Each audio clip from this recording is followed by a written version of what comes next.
Hello, and welcome to a brand new day of free-to-play here on Magic the Gathering Arena. Get the dish on the latest with me, Lord Rumfish. And today we're playing Eggs. Yeah, creature type Egg. This is a deck I call Eggs Erroneous. That's a reference that if you get it, just leave it in the comments. So this is Palani's Hatcher. And you've probably seen this card in the dinosaur deck. We do have some dinosaurs in the deck, but there's also a good mix of dragons in the deck as well. And we'll get to that in a minute. But one of the interesting things about this card is at the beginning of combat on your turn, if you control one or more eggs, you sacrifice an egg, and then you make a dinosaur creature token. And after I read this card, at some point it clicked in my brain about the second deck that I ever posted on this channel, which was a Simic Aristocrats build, which used Biolume Egg. This is an egg. It has creature type egg. Let's read it, because you probably don't know what it does. Blue and 2 colorless. I think this is from Midnight Hunt, I believe. It's a 0/4, it's uncommon. Creature serpent egg.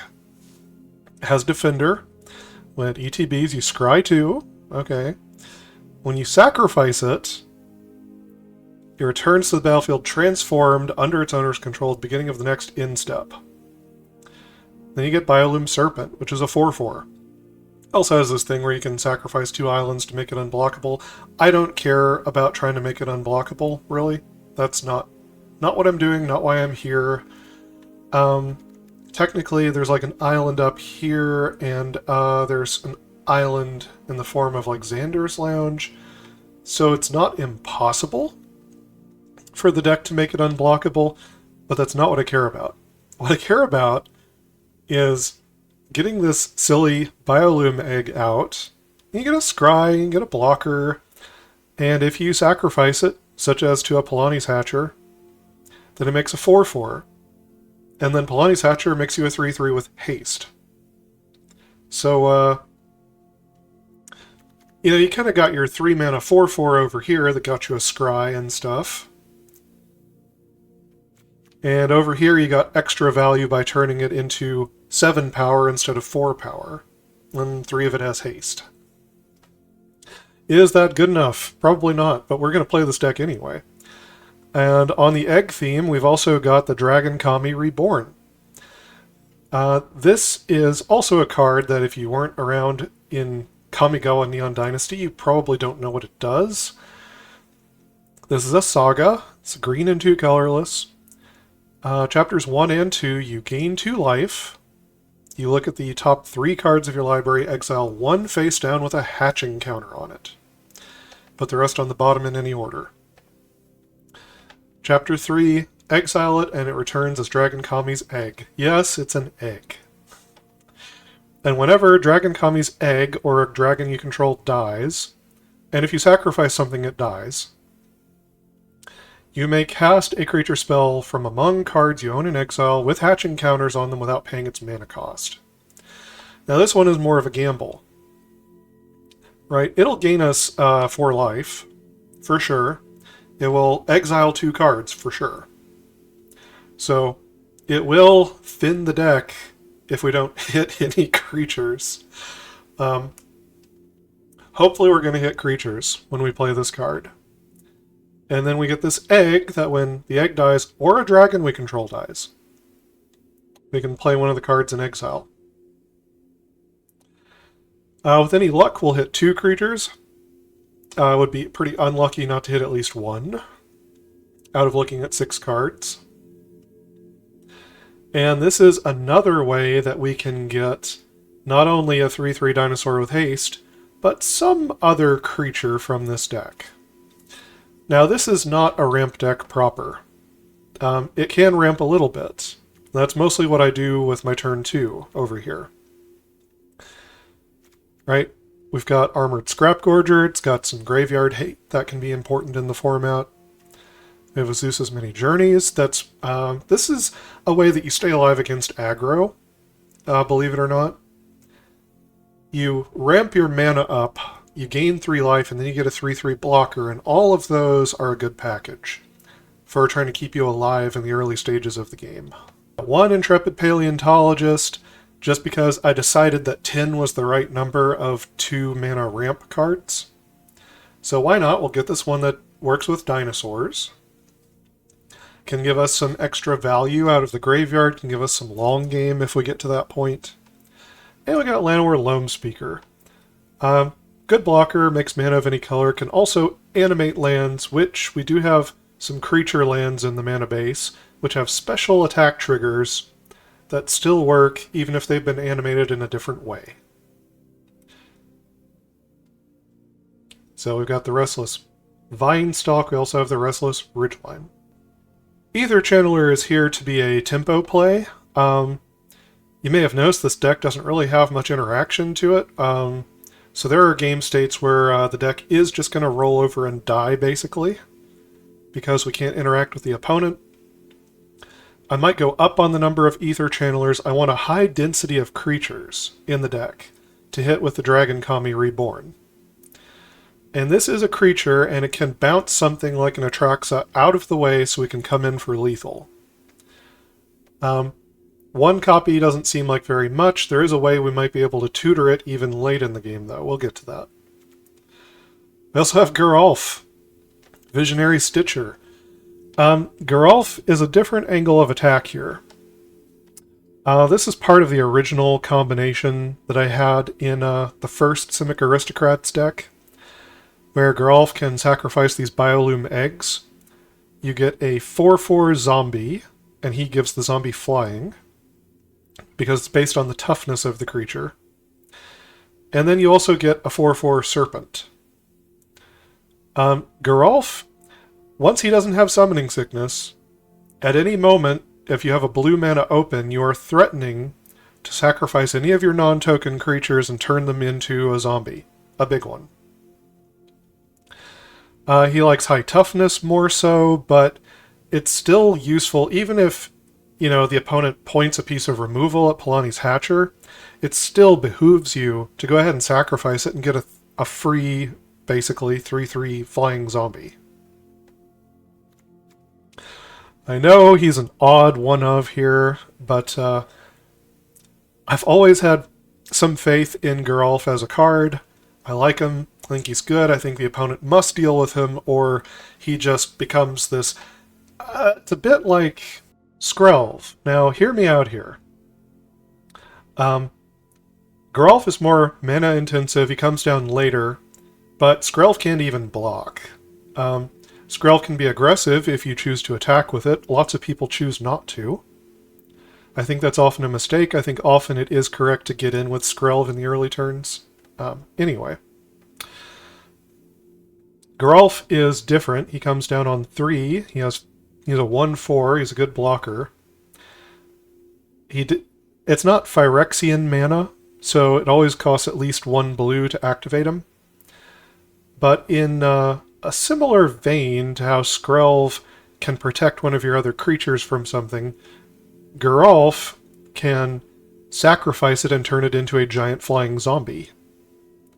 And if the opponent has not read the card, does not know what Geralf does, is not paying attention, this can really blow them out. Most people are aware at this point of what Skrelv does. You might catch someone off guard with Geralf. They both protect your creatures in weird ways.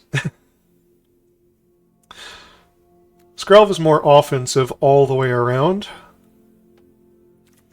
Like making things difficult to block. Geralf is more defensive. They can try to take out one of your blocking creatures, you sacrifice it in response and make another giant blocking creature, and then they realize they should have killed Geralf. The Huntsman's Redemption. This is another way to sacrifice a creature like the Biolume Egg.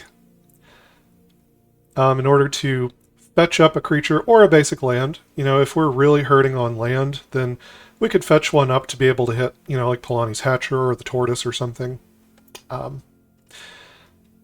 Most of the time you're going to be fetching up a creature. Anyway, Chapter 1, it makes a 3/3 beast. It's not terrible, it's not great. Chapter 2, we get to sacrifice and tutor. That's pretty cool. In Chapter 3, up to 2 target creatures each get +2/+2 and gain trample until end of turn. And when this deck is coming out correctly, you're ramping into your Palani's Hatchers and things, you've got lots of creatures coming out with haste and such. The third chapter on this you might actually get some use out of to kill the opponent. We got Atsushi, the Blazing Sky. This is a dragon spirit. Dragon-Kami Reborn can trigger when dragons die. And it's not bad to sacrifice Atsushi. It's also not bad just to have it as a blocker and an attacker. It's a pretty solid card. So anyway, you know this card. 4/4, flying trample for 4. When it dies, you can exile the top 2 until the end of your next turn, play those cards. Or ramp, make 3 treasure tokens. Both modes are good. Just a solid card all the way around if you want a 4-drop dragon. Blossoming Tortoise. Now this one doesn't work with the creature type themes of the deck, but it's good at ramping us up to 5, and it's also good at making our creature lands threatening. And oddly enough, activated abilities of land you control cost 1 less to activate. There's some old abilities in the game that, you know, millennials and such like me, or you Gen Xers out there might remember, where it says it can't reduce the cost to less than 1. This card doesn't say that. You can reduce it to 0. So we actually have Hostile Hostel in the mana base as a sacrifice outlet for Biolume Eggs and such. And we can activate it for just tapping it instead of paying 1 and tapping it. It didn't cost much to start with. The creature sacrifice was always the big cost, not the mana. But it's an interesting interaction that I would like to point out. Now on the back side of the card it's not a land anymore, so the turtle's not gonna make the 4 mana to phase it out cheaper. But once you've got the creeping in, you're probably doing alright.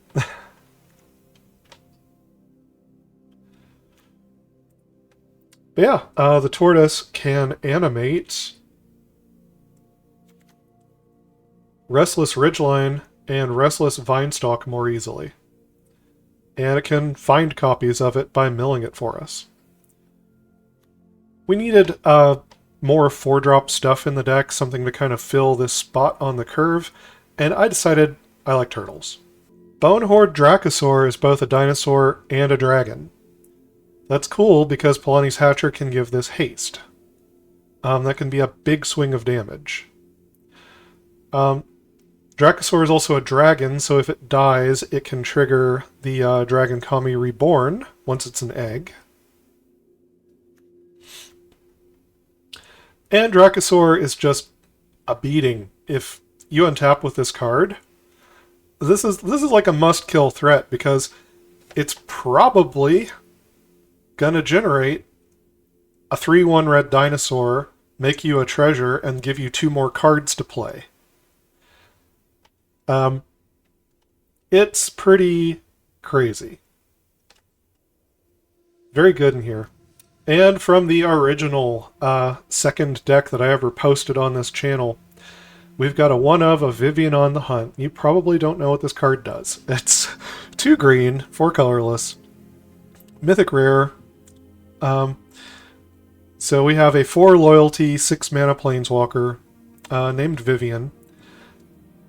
Now, a 4 loyalty is not that much for 6, but she has a +2, and it's a +2 that we might actually use. We can sacrifice a creature to search for a creature card with mana value equal to 1 higher than the sacrificed creature's mana value. Put it on the battlefield, then shuffle. Now, it has to be equal to exactly that number. It can't be like that number or less. So, this is an interesting deck building constraint. But something we can do is we can go from a 2-drop into a 3-drop, right? This is how we can tutor up the Channeler. Even late in the game with our Planeswalker to bounce something to maybe get the win. We could tutor up Geralf from a 2-drop. I think that would be a pretty great use of our time. tutoring up a Biolume Egg is not really what we want to do, but we can sacrifice a Biolume Egg. We get that 4/4 Serpent, and then we also get the Blossoming Tortoise or an Atsushi. And that seems like a real beating. The value on the Tortoise is crazy. The value on Atsushi is pretty crazy. And then Atsushi is not terrible to sacrifice if you're going to turn it into Palani's Hatcher or Bonehoard Dracosaur. That's where our curve stops. We're not trying to go up to 7. We're not trying to do Titans of Industry. We could try to sneak that stuff onto the battlefield using the Dragon-Kami's Egg. But this is more of a beat-down mid-range kind of deck. You know, it's not aggro. We're not trying to go like 1, 2, 3 curve necessarily. We're trying to go like tap land 2-drop, ramp, get to 4 or 5, play a bunch of giant hasty value, and win the game. That kind of stuff. Vivien can also +1 to mill 5 cards, put any number of creatures milled this way into your hand. We've got a decent density of creatures, so this isn't a terrible mode. The creature density could be higher, so, you know, buyer beware. The second mode is okay in this deck, but there's a chance it would whiff. We have a total of 23 creatures here. That's not bad, but, you know, it's a little more risky on the second mode. And then she's got a -1, where she just makes 4/4 green Rhino Warrior creature tokens, and that is perfectly reasonable. Totally reasonable use of this card. So the +2 and the -1, I think, are the best modes for this deck. With a corner case that once in a while you could try to get a good hit on the second mode. Mana base, I believe we have 20 green sources, 16 red sources, and about 12 blue sources. It's somewhere in that ballpark. I haven't counted it the last time just to be absolutely certain, but blue is kind of a splash color here a bit. So don't need it as much. We definitely need to hit green so that we can get our creatures that tap to make mana of any color. That's why we have the 20 green sources. 16 red sources just gives us a hope of finding 2 red, if all else fails, to be able to cast Atsushi by turn 4. And that's if all else fails. If you don't have a piece of ramp in your hand when you start the game, you probably should take a mulligan. That's part of why there are 10 2-drop ramp pieces in this deck. There are also a total of 28 lands to help us out in hitting our land drops. So Zeus's mini journeys should be able to get a good hit most of the time, have extra lands to play. Should be able to get up to 5 and 6 mana without too much issue. And we've got, you know, creature lands, cycle lands, channel lands, and 1 Hostile Hostel. Anyway, that's enough talking. Let's play. Alright, we are up against an opponent who has a name in a language I currently do not know. Go first. We've got our mana colors. It's slow, but we're going first. So I think the tap lands will be okay. Maybe we'll get an untapped land. That would be fantastic. Nope, 2 or more. Okay. So, we gotta take the slow route here. Not ideal. Gives our opponent more time.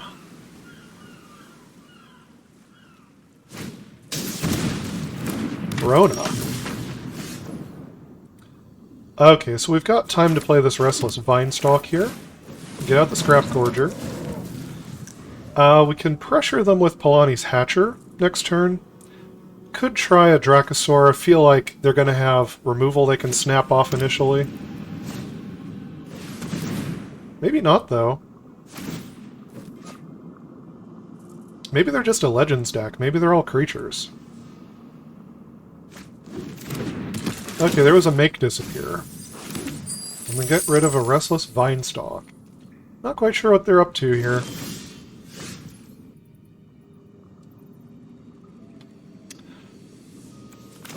Alright. Choice of things to play. Could keep ramping more, but 5 is what we've got. Let's see, do I get the Palani's Hatcher down here? Yeah, I think so. Go ahead and do it. And we'll take that Vine Stalk from them. Seems like they could be a Tortoise deck like we are.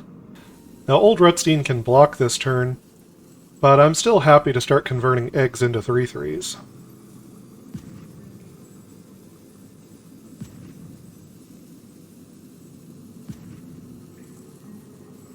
And for that matter, turning the Scrap Gorger into a 3/3.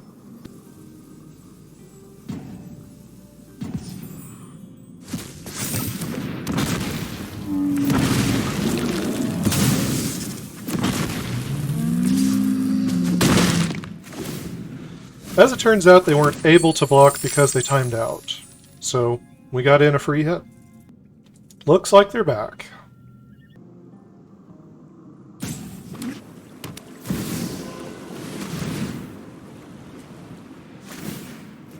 Okay, they're playing Sheoldred.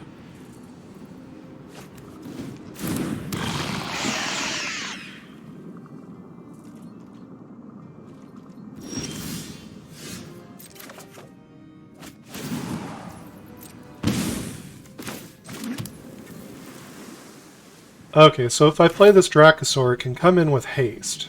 I think that's worth it. They might have to blow both of these treasures to burn a removal spell here.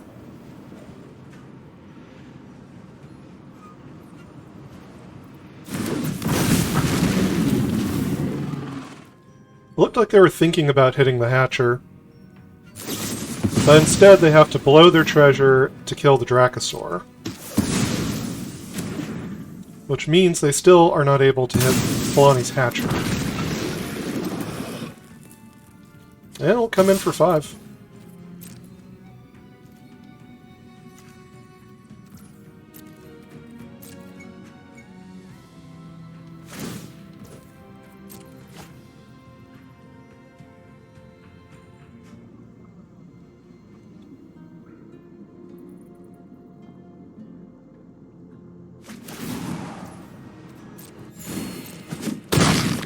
Alright, down to 13.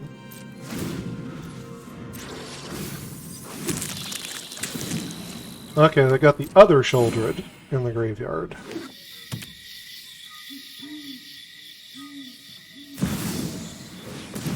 Titania? This is weird. They did have that go for the throat, but how many spells can they run with all these weird legends? I really don't know what the mix of spells and creatures are like in their deck.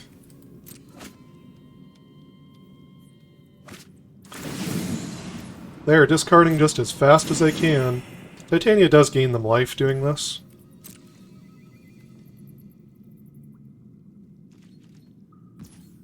Yep, let's exile something. It's gonna be more land.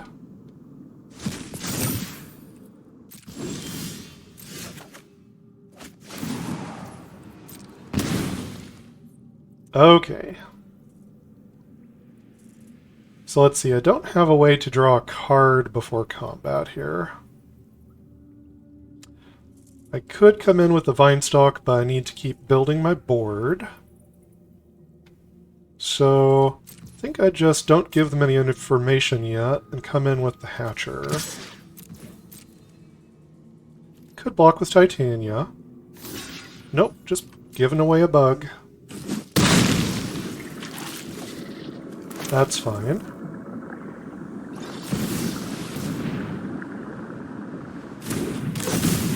Here's a tortoise.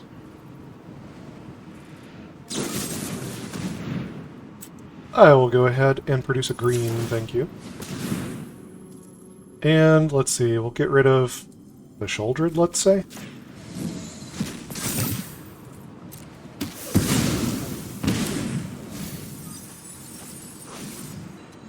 Okay, we'll take the Xander's Lounge. And let's see, they really didn't like that Scrap Torture, so play another one? Why not?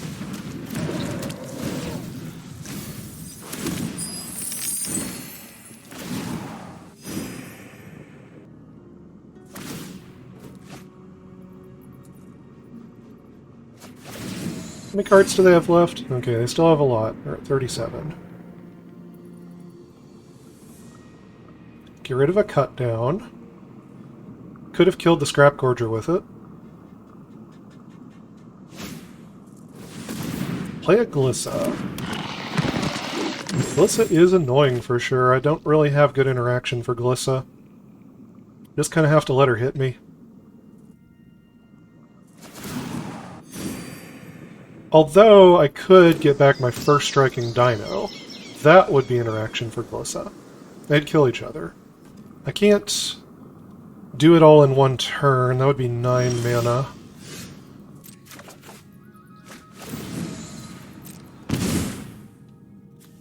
Alright, so here's a Hostile Hostel.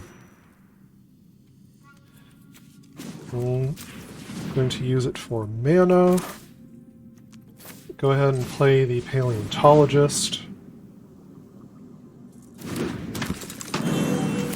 Go ahead and play Zeus's Many Journeys. Which, that's something Glissa can blow up, but I'm okay with that. If they want to spend their time blowing up my enchantment instead of drawing a card, I think it's a fine trade in this case.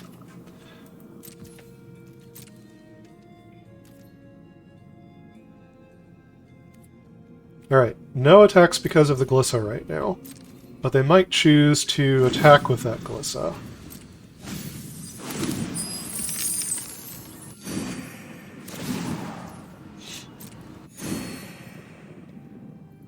Okay, they've actually got Argoth and Titania here. So I am about to lose the game.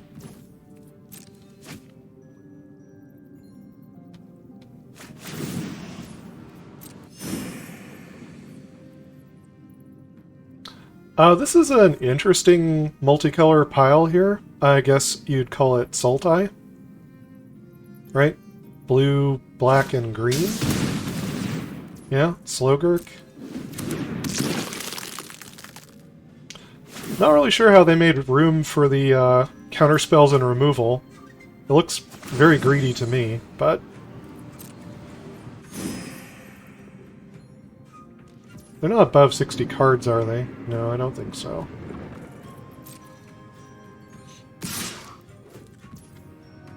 Yep, you come right on through.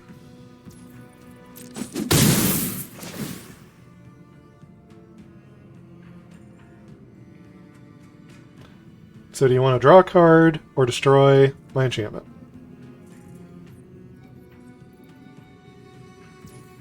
Draw a card, okay.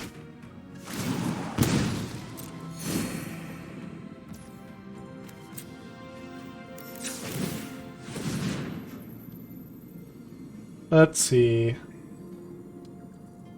Oh, they've got Shigeki. Interesting. Shigeki can't get back legendary things. So... take a go for the throat?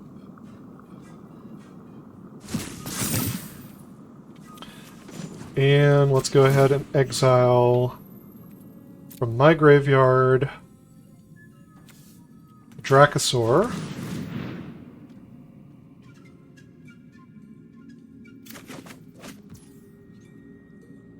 How much mana do I have? 1, 2, 3, 4, 5, 6, 7, 8, 9. So if I top decked another mana, I could play both of these. Okay.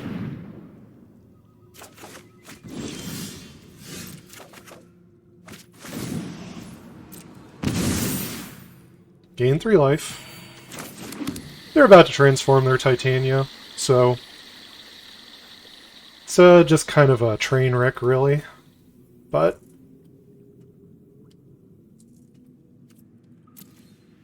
they've already got a Takenuma out, so I don't have to get rid of the Takenuma.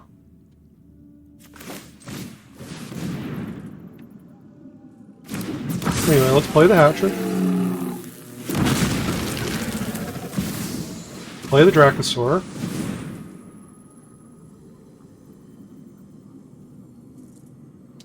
Exile. Oh, an island, I guess.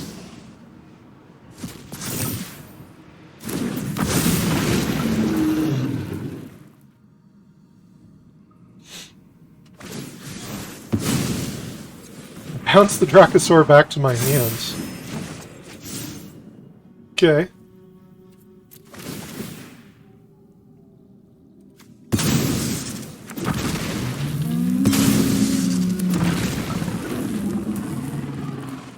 And this is the end of the game, I think. Like, how big would Titania be? Number of lands you control. 1, 2, 3, 4, 5, 6.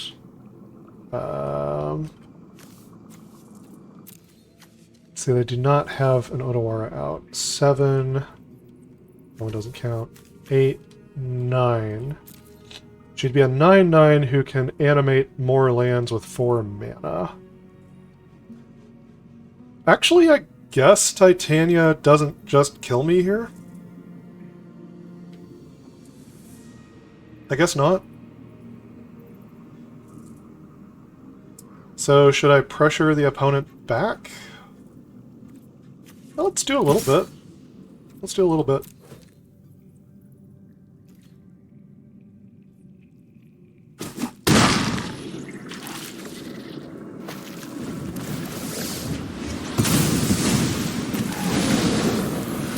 Oh yeah, it gets rid of the Argoth. The Argoth melds with her. Actually makes her a point smaller.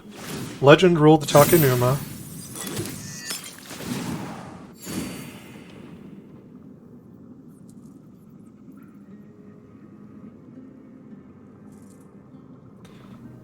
You can animate your lands into 4/4s. That's what her activated ability is on this side.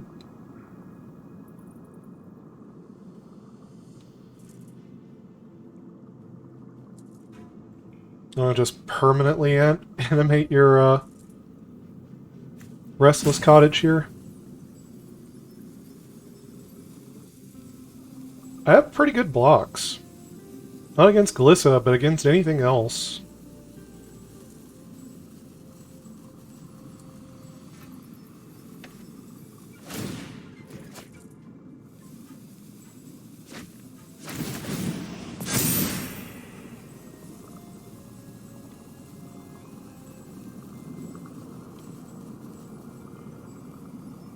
They're at 28 cards. Now, if I don't let Glissa hit me here, then next turn I'm going to get the 3/3 from Azusa's Mini Journeys. So I think in this case I'm going to trade this 3/3 for that 3/3.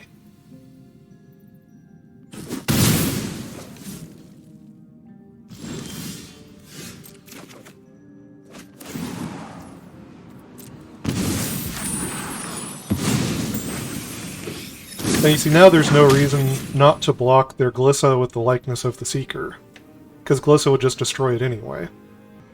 Could be holding on to another removal spell here. Whatever.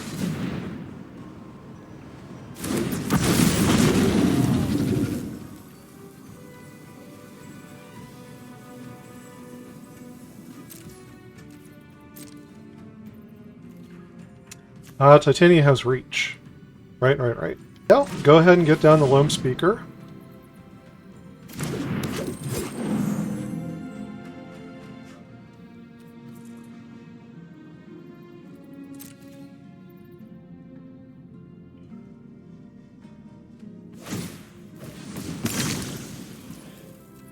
Get rid of their Make Disappear.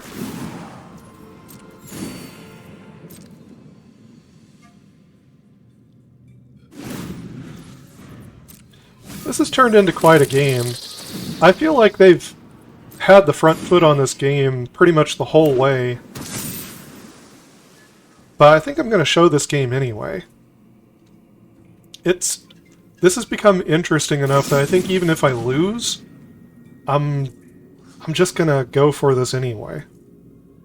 Alright, let's go ahead and exile something from their graveyard. Again, Shigeki does not get back legendary things. So, take an Infernal Grasp here. And maybe they have a different way to get back Shigeki. So I'll go ahead and take them.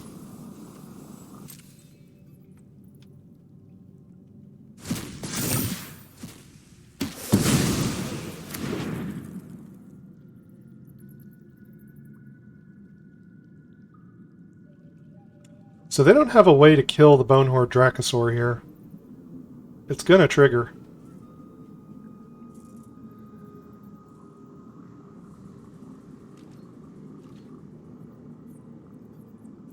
I have basically a free block on Glissa with this enchantment that would have died anyway, so...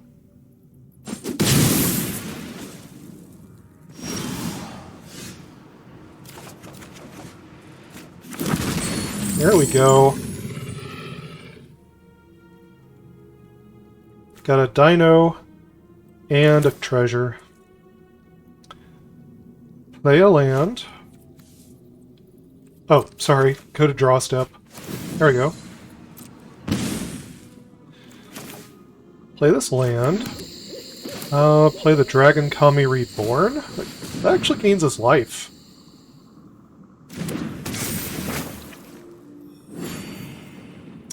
Okay, no creatures here, so we're just choosing something to exile. I think it's going to be the land. The one that can't cycle.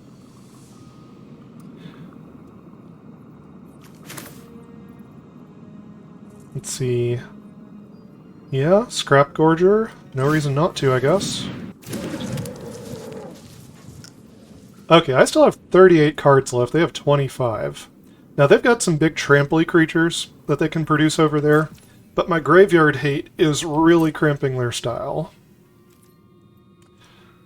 Also, I'm starting to go wider than them. They have 6 blockers right now. I have 1, 2, 3, 4, 5, 6, 7, 8, 9, 10 attackers. Could be more with animated lands. The creatures are bigger, but mine are becoming more numerous. Now, they have 40 life, so it's still a bit of a stalemate here.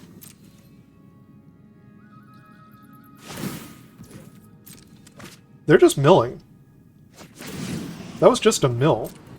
I mean, it gains them 2 life, but one of the ways they lose this game is milling too much.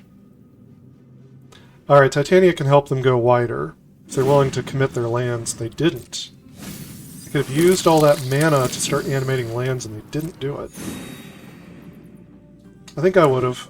I think I would have started animating lands. That took them a while. Have a 3/1 dino.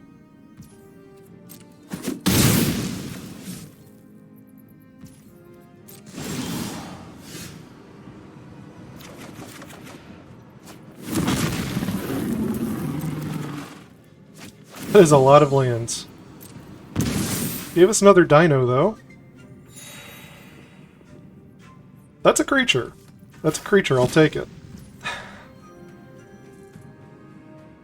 Okay, do I have until end of turn to do this? This turn. Okay. Ridgeline pumps another creature when it attacks. Is that better in this case? With the going wide? Rather than trying to go, like, big? Go tall? Because their creatures are bigger than mine. I think I played the Ridgeline here. I could also start turning on the Hostile Hostel.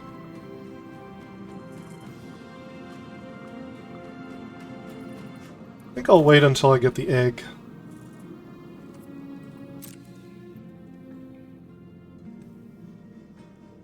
Although, no, Palani's Hatcher can do that, though.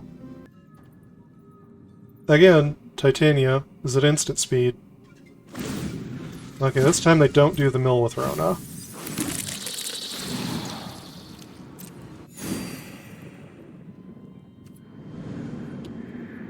$20 cards in library to 34 over here.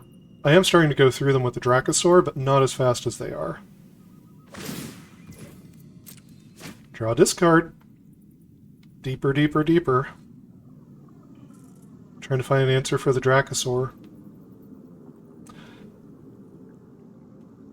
I've seen both Go for the Throat and Infernal Grasp in their deck, so I don't know what number they run of their answer cards, so I'm not going to bother counting them here. I mean, I guess I will if they just are going to play really slowly. Let's see, 1 Go for the Throat, 1 Infernal Grasp, another Slow Gurk.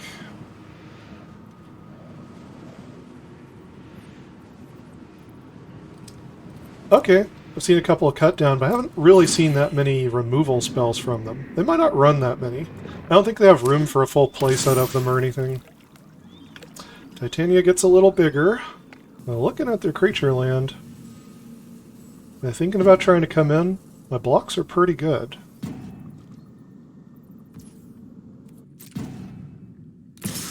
Just Glissa? Okay. Have a dino.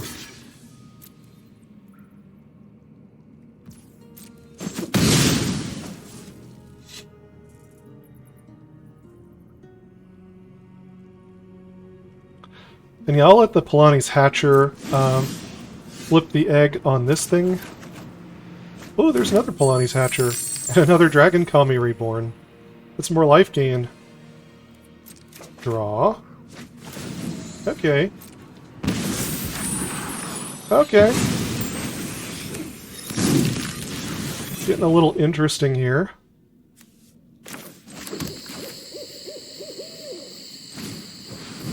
Here's a Biolume Egg. They've never seen the card before.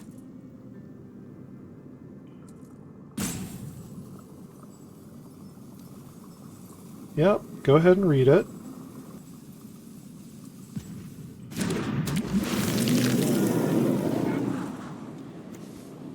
Those can go to the bottom, because I'm trying to hit a creature off of this Dragon-Kami Reborn. Let's see if we can do it. Just scried 2 away. Now we're going to look at 3. No creature. Okay. Let's see. What do I not need to hit out of these? Otawara could be really handy. We'll get rid of this vine stalk forever, I guess.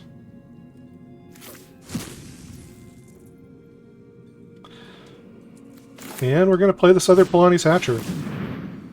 They're going to sacrifice some eggs.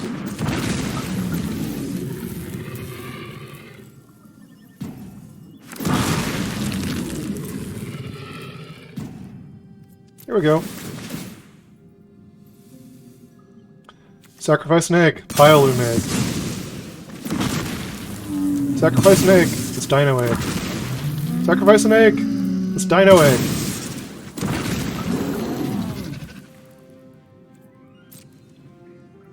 They're at 48, so I still don't know how profitable it is to attack here.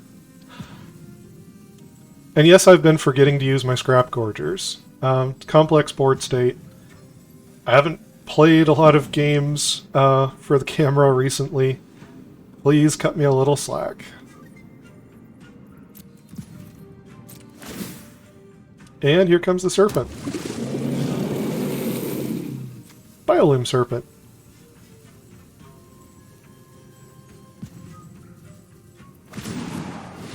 Now they're going to start animating their lands.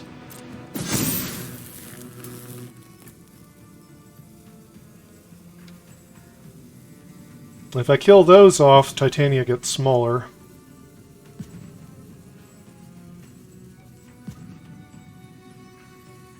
I think also makes Slogurt get bigger, but one thing at a time.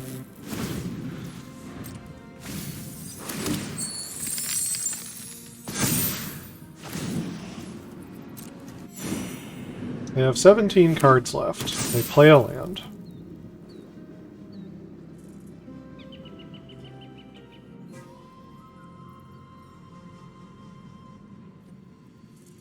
If they were able to kill my Dracosaur right now, it would actually trigger the Dragon-Kami's egg. Which I think the only thing I have exiled right now that I could use is the Biolume Serpent.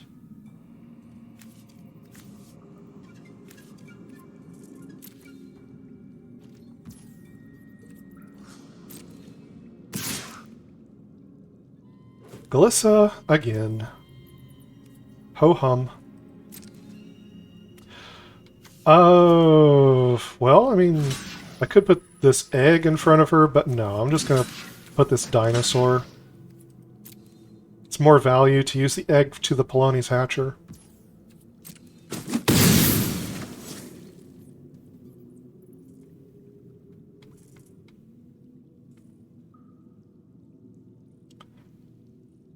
Should I have a Nissa in here for an overrun effect? I mean, I don't have that many forests, is the thing. So, like, how many forests do I even have in this late stage of the game here? 1. Yeah. So no, I don't think that mode is necessarily that strong on her. Okay. They flip Rona. As long as I don't have a card in my hand, she doesn't really do much.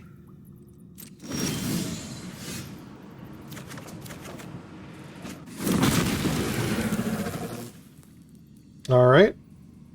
Go ahead and draw. Good lord, so many lands. Okay, Geralf. Geralf could take over this game.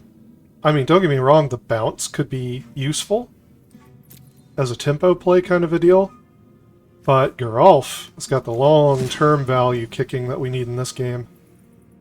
And I think I'd rather have the Restless Vinestalk than these other lands over here.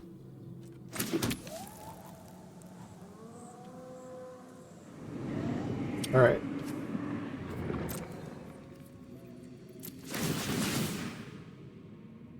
Time to sacrifice an egg. It's the Dragon-Kami's egg. Let's cast Geralf. Well, actually, do I still have the triggers for the other? Yes, I do. Oh, it's so good to get these other triggers. Ah. Okay, I'm gonna do it. Scry. Yeah. Yeah, I'll take those.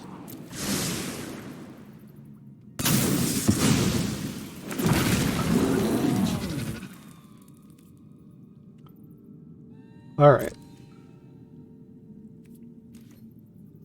They have enough life and enough little blockers that I think the end game here is to mill them out.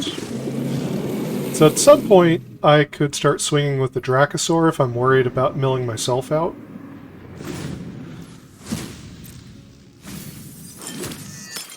There goes a premium removal spell.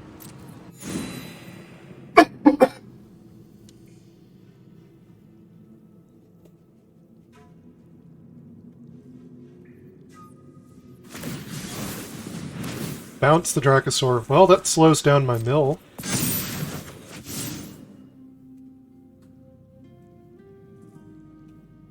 It does put something in my hand with the Rona. Something to be mindful of there.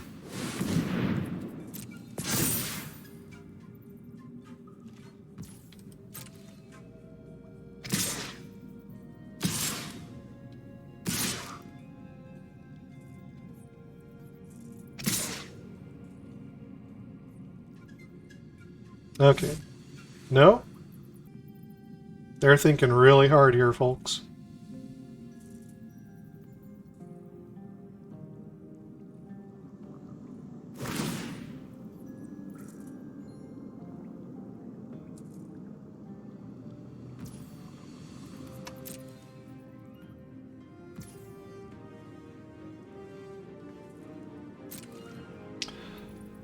Okay. So, go ahead and stop the Glissa as usual.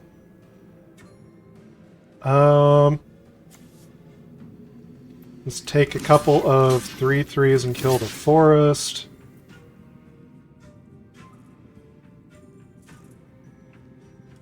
I mean, I guess there's no reason not to use a little extra here. There we go.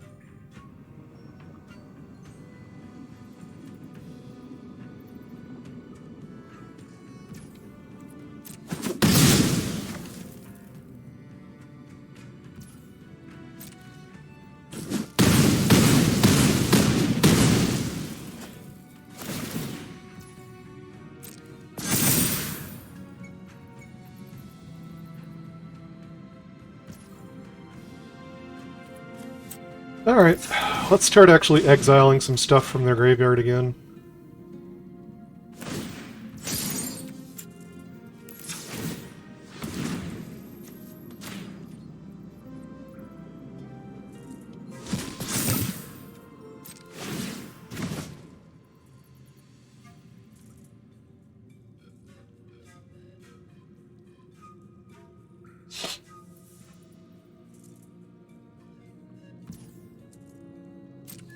That got the Slogurk off the battlefield. That's pretty good. This is in their end step. They only have 15 cards left.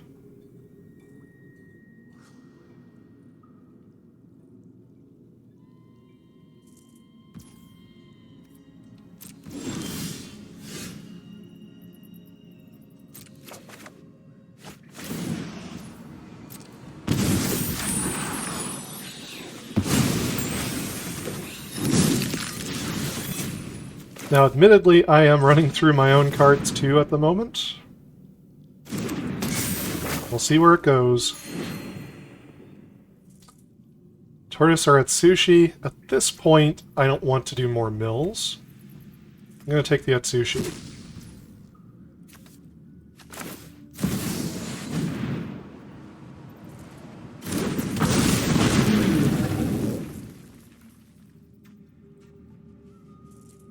Alright.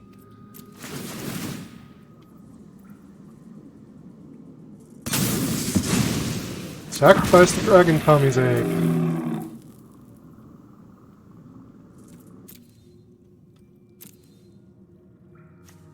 Yeah, let's get Geralf.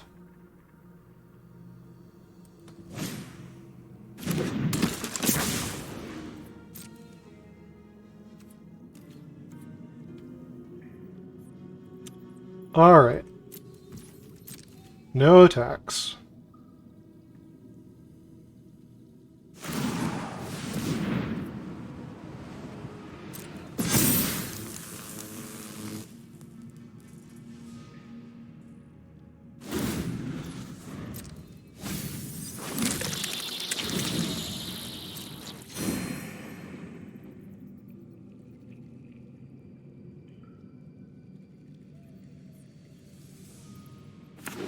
I need to remember that Titania's ability can be used multiple times on the same land.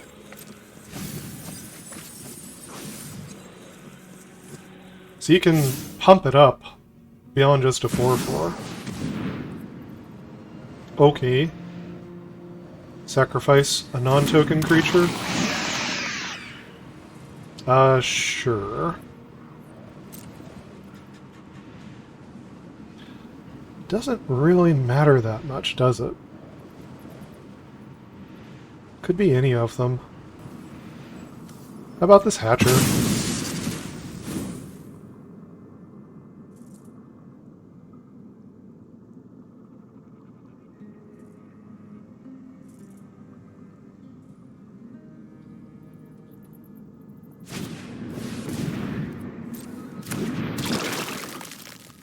Now, flipping that Sheoldred is a problem.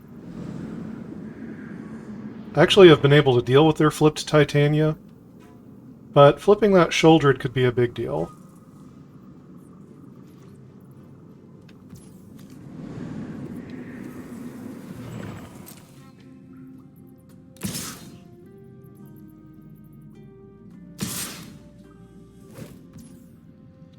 Rutstein? Why?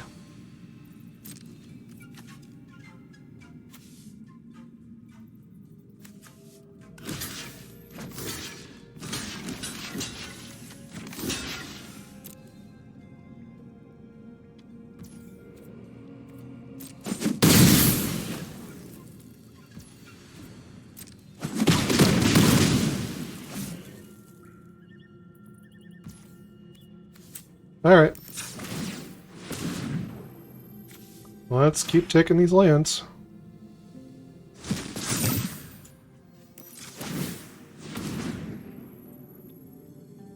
Anything else interesting down there? Llanowar Wastes? Take a forest.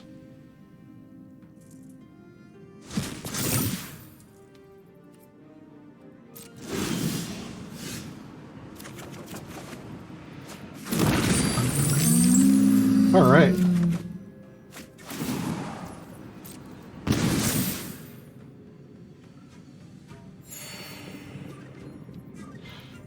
Ooh, Dracosaur. That's good.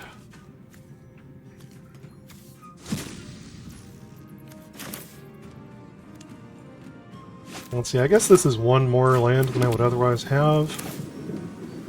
Play the Atsushi.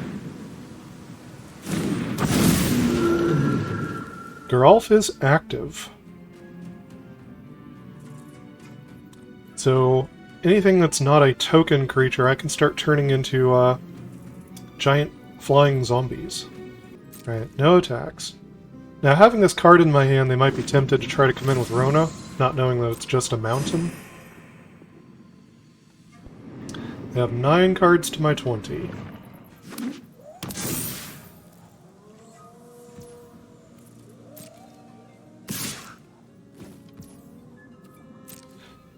Alright. Now, if there was a throwaway block that I wanted to do, I could use Geralf to make it more valuable. But I think I'm okay with just keeping with the Dino trick for now and leaving Geralf as a active trick.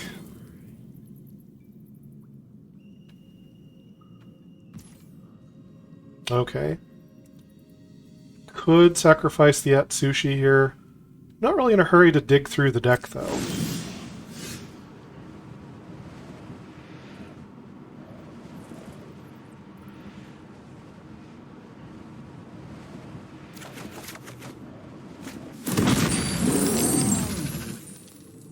Okay.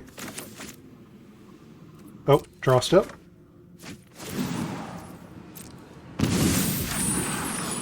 Get down another egg.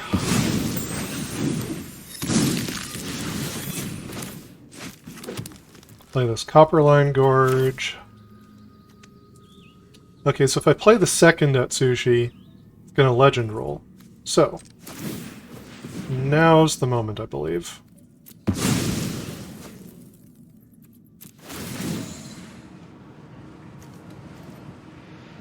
Look the top 2. Oh, there's Vivien. And yeah, we'll play this Bonehoard Dracosaur.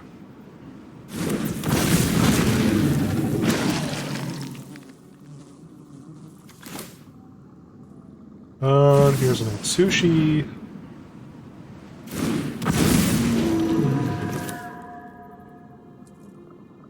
Here's Vivien.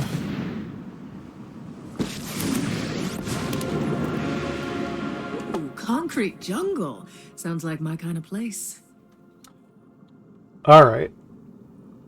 So how many cards have I been through here? Have I seen all 4 Palani Hatcher? No, there's still one left. I could fetch it up by sacking the Atsushi. Frankly, at this stage of the game, it might be better just to make rhinos rather than churn through the deck.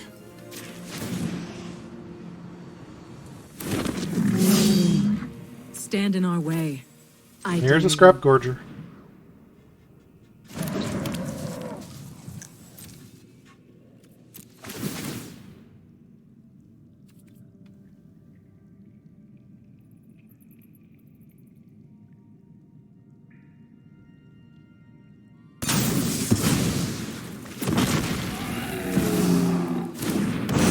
Alright, it's another Atsushi. Till the end of your next turn, okay. Alright.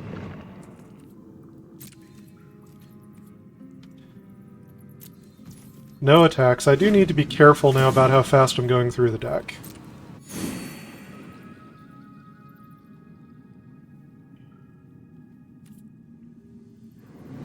I think it's time to start attacking with the Dracosaurs.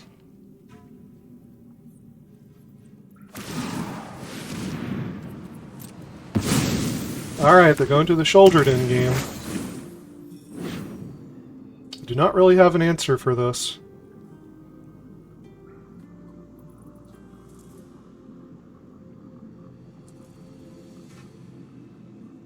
I'm going for the Vivien just because you don't know what she does.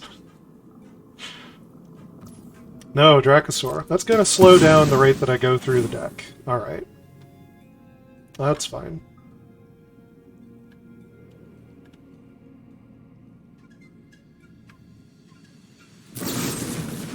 Okay, I don't have to worry so much about milling out now.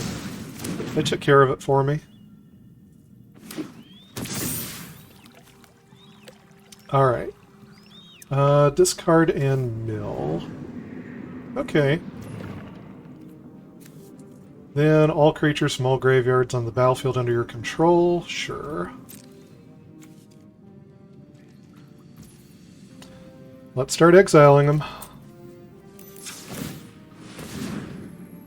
Anything out of my graveyard that needs to go?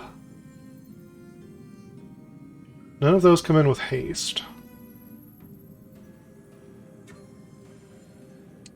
So opponent's graveyard.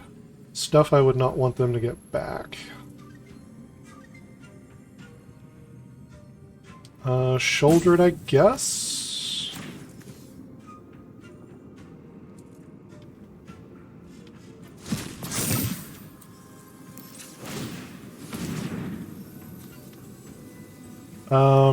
Take a Slogurk. I mean, most of their stuff's legendary. So I guess I'll take an old Rutstein next time around, because they don't have one right now.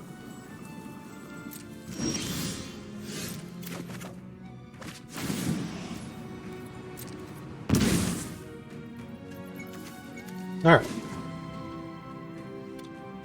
Vivien, make me another rhino. I brought some muscle along. Zeus's many journeys. Get down the creature land. Get down an untapped land. I'd like to have a lot available right now. Get down Palani's Hatcher.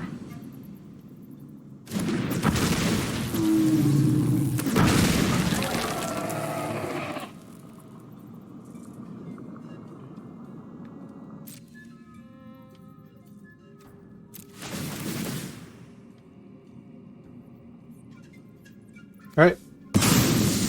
Turn these eggs into dinosaurs.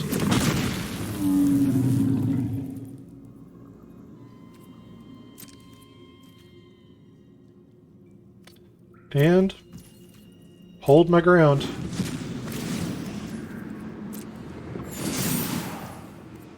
Yeah, discard 3, mill 3. Nothing too interesting.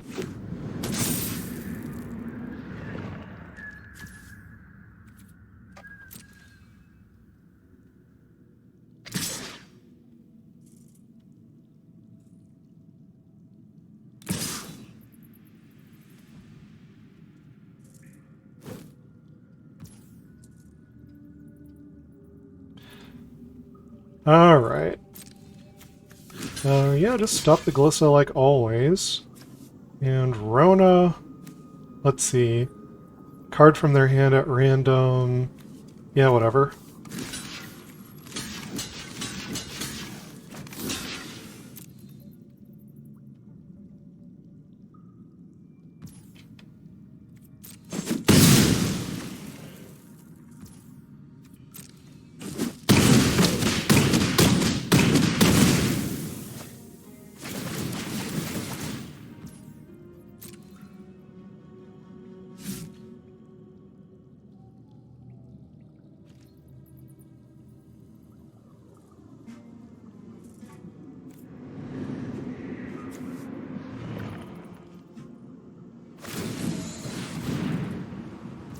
They're doing this on their turn. Alright. Let's be exiling stuff.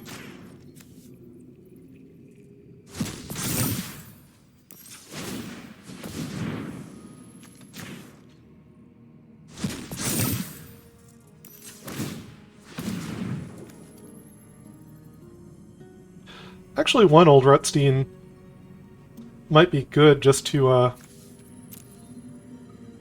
kill them off faster.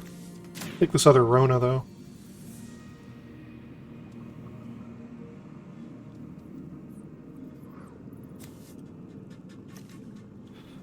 Leaves them with Slogurk, Rutstein, Glissa. They've already got Slogurk and Glissa. So those will just legend rule. And I need to exile some of my own stuff. Alright.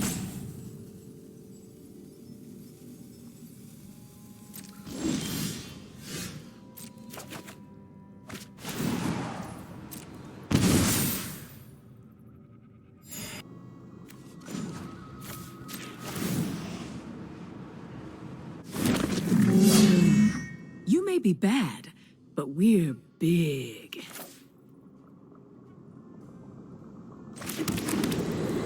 That's a silly line. Alright,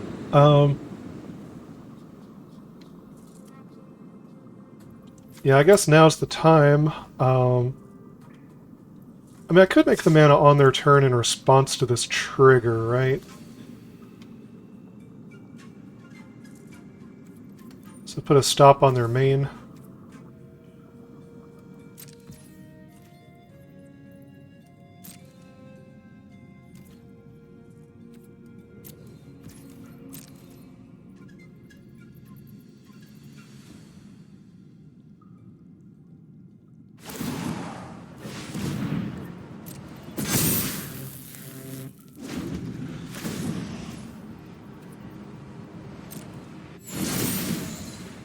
Here we go.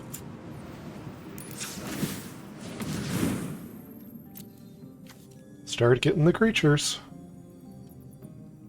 Alright, so the Bonehoard Dracosaurs will mill them out. So Atsushi is one I don't want them to have. Because that represents just more power toughness that could kill me. Yeah, my graveyard, Atsushi.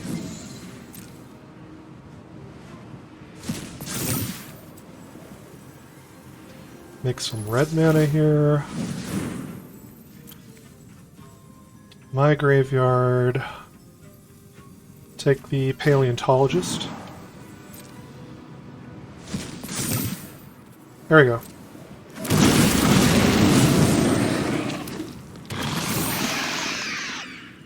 Now, if I don't miss my mark here, these Dracosaurs are going to mill them out and kill them, along with old Rutstein.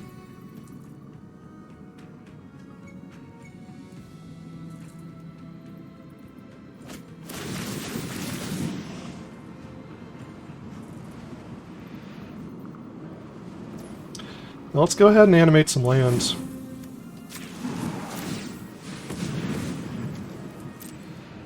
At least one. That way I get to use the mana I was floating. And we'll turn off the stop.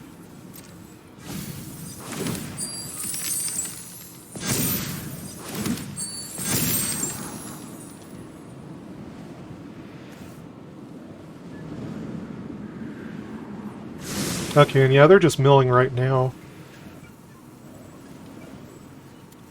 Oh, sacrifice a non-token thingy? Sure. Be one of these serpents.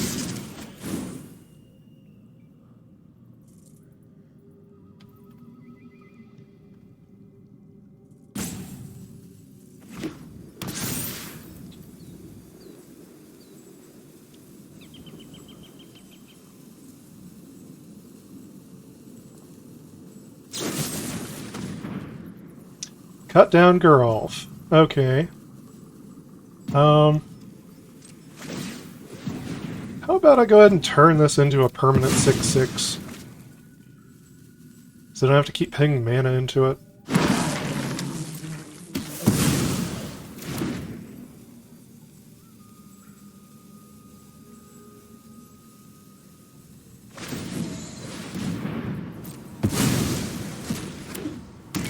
You gonna flip her again? That's fine. It doesn't matter. Any target you want. Any target at all, sure.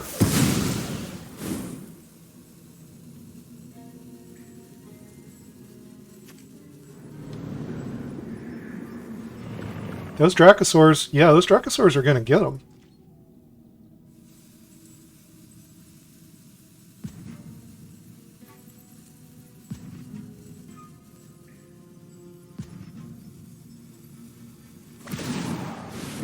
They're just in big trouble. I think they know it too. I think they're about to like slam the attack button here. No, still being slow and careful. That's fine. We'll play this game to its grinding conclusion.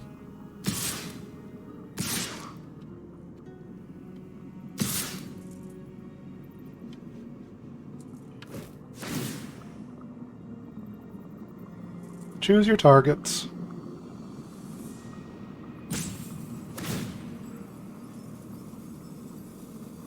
Don't much care what you exile. Don't much care if you gain life.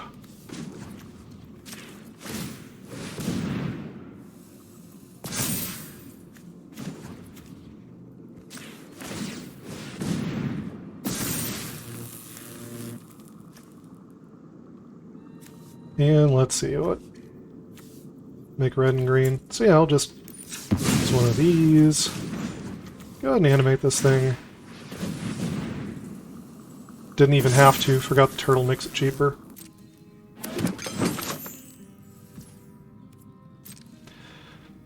Alright. So...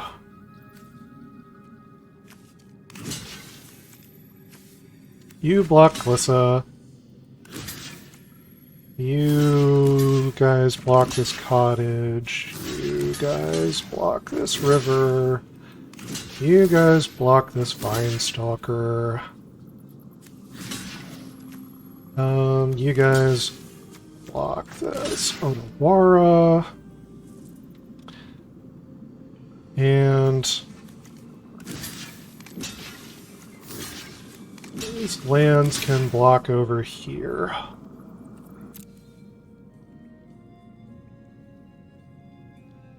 And I did all that overblocking because they have an extra 4 mana from Treasure that they could use to pump something +4/+4 that's a land with Titania. It doesn't matter in any of these cases now.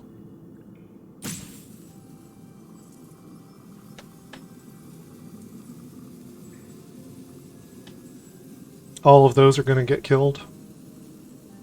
Except for Glissa.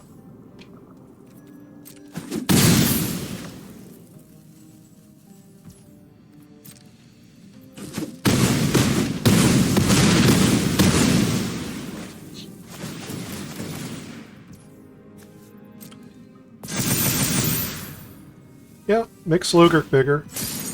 You're gonna bounce him. Okay, I think they know the writing's on the wall. They're just kind of doing whatever here.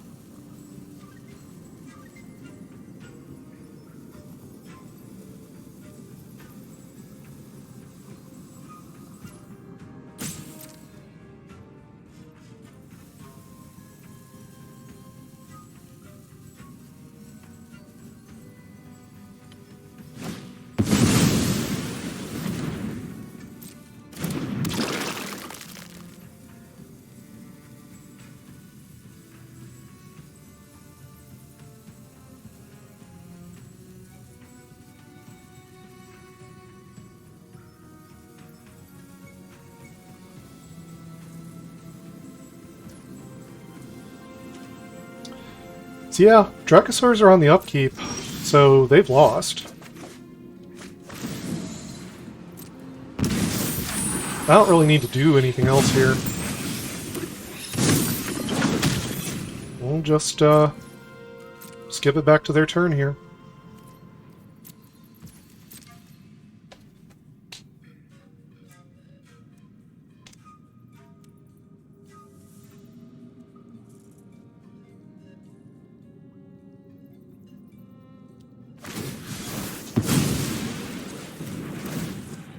Oh, they realized their error. Okay.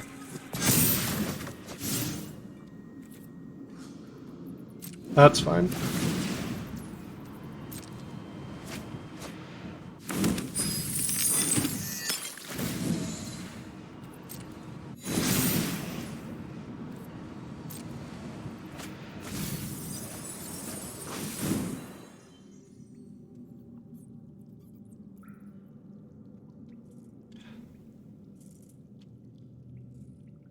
I guess they could cheese me out with a flying attack here. That would be sad.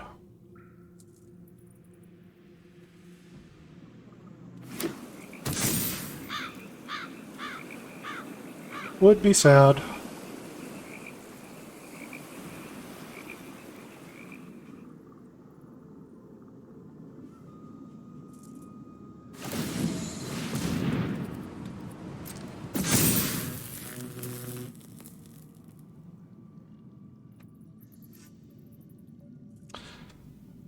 So this is it. This is their final attack. If they don't get it here, they don't ever get it.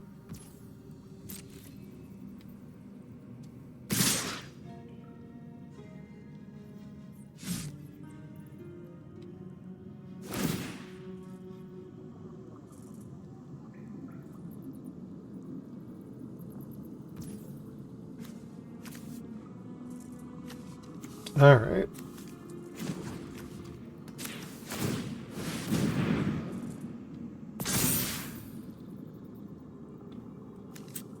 I'll just go ahead and use some treasure here.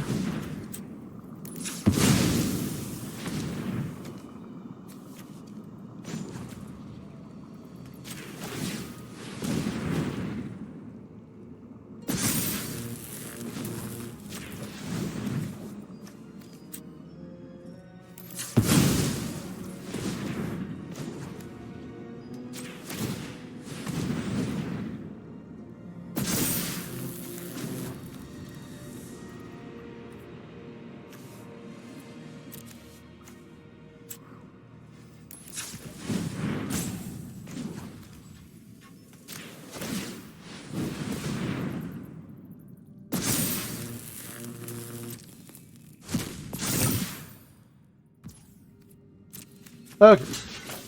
Block the flyer. Block the Glissa, because why not? Let's see, do they have 4 mana? They do not. So they can't actually pump these lands. Now I do need to make sure they have toughness lined up on Titania. So that should do for her. She tramples. Slogurk tramples. Is there a way he could get bigger? Maybe. We'll see where we get. A lot of these, I don't think it matters where I block particularly.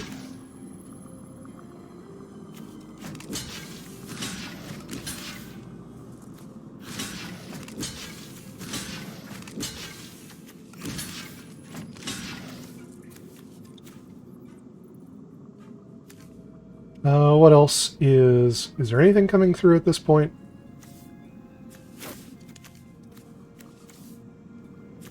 I guess I can go ahead and kill this. Let's see, is that one not blocked?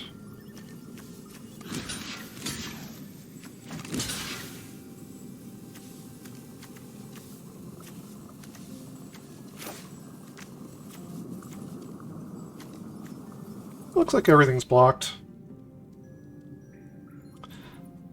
I shouldn't have been lazy on that last turn. I just thought it would be funny to just hand them a loss to mill, but they did have the Otawara in hand, so I should have played out a few more creatures just to be absolutely certain.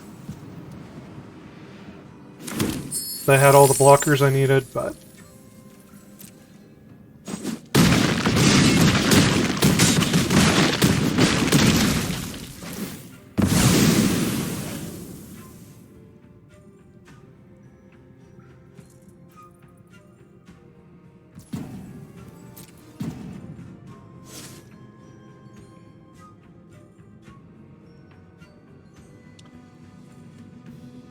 And, yeah, they mill out and lose here.